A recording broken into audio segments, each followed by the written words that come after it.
বাতা মানে উইন্ডের স্পিডটা বাড়ছে, যত আপনার হচ্ছে মানে তীব্রতা বৃদ্ধি পাচ্ছে। তো বিভিন্ন জায়গায় গাছ পড়ছে, সেগুলি আমরা অলরেডি রিমুভ করেছি, চলিলাম মধ্যে আমরা করেছি, সেখানে টিম পাঠিয়েছি।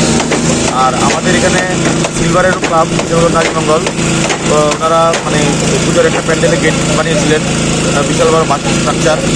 তো হঠাৎ করে এটা বাতাসে পড়ে যায়, তো ওনারা খবর দেন, আমরা আছি।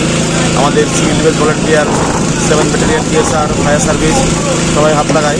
আমরা দেখতে পাচ্ছি এখানে আমরা টাওয়ার লাইট লাগিয়ে কাজ করছি, যেহেতু বিদ্যুৎ নেই। তো এটা আমরা কী করে মধ্যে রোডটা ক্লিয়ার করবো, এটা তো মেন রোড, তাই আমরা মানে কাজটা করছি। তো তাছাড়াও যেখানে খবর আসছে আমরা সেখানে আমাদের টিম বানাচ্ছি, ব্লক থেকেও টিম রেডি আছে।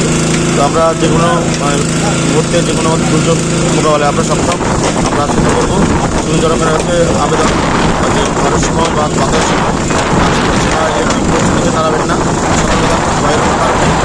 সরকার পরিষ্কার আপনাদের সাথে আছে। স্যার, মহকুমায় কটা টিম এই পর্যন্ত তৎপর রয়েছে? এই পর্যন্ত আমাদের 7টা টিম আছে, মানে কুইক রেসপন্স টিম, ব্লকে মানে 2টো টিম আছে। এছাড়া আমাদের ওই 3টা মানে ডিএমসিতে একটা আছে 3টা, তাছাড়া আরও 4টা টিম আমরা রিজার্ভ রেখেছি, যেমন 5 ব্যাটালিয়ন টিএসআর ওনারা আছেন, 7 ব্যাটালিয়ন ওনারা কাজ করছে, তাছাড়া এনডিআরএফ আছে, তাছাড়া আমাদের সিভিল ভলান্টিয়ার আছে, ফায়ার আছে। তো আমরা 7টা রেসপন্স আমরা করে রেখেছি। স্যার, এখনো পর্যন্ত কটা জায়গায় ক্ষয়ক্ষতি হয়েছে? এখনও পর্যন্ত আমাদের ক্ষয়ক্ষতি বলতে কাউকে অ্যাসেস করা হবে। চট্টগ্রামে মানে একটা বাড়ির সামনে একটা কাজ করেছে, হয়তো একটা ওয়াল ড্যামেজ হয়েছে, যেটা রিপোর্ট আছে।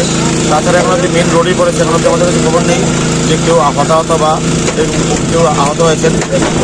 এখন এই মুহূর্তে বলা যাচ্ছে না, যতটুকু আমরা জানতে পেরেছি বা আমরা করেছি, মেন রোড থেকেই আমরা গাছগুলো রিমুভ করেছি। হ্যাঁ, রাবার বাগান, ম্যাক্সিমাম রাবার বাগান ড্যামেজ হচ্ছে। চরিলামে যেটা হয়েছে একটা জায়গাতে, দক্ষিণ চরিলাম, সেটা রাবার বাগান, রাবার গাছ ভেঙেই বিদ্যুৎ তারা পড়েছে।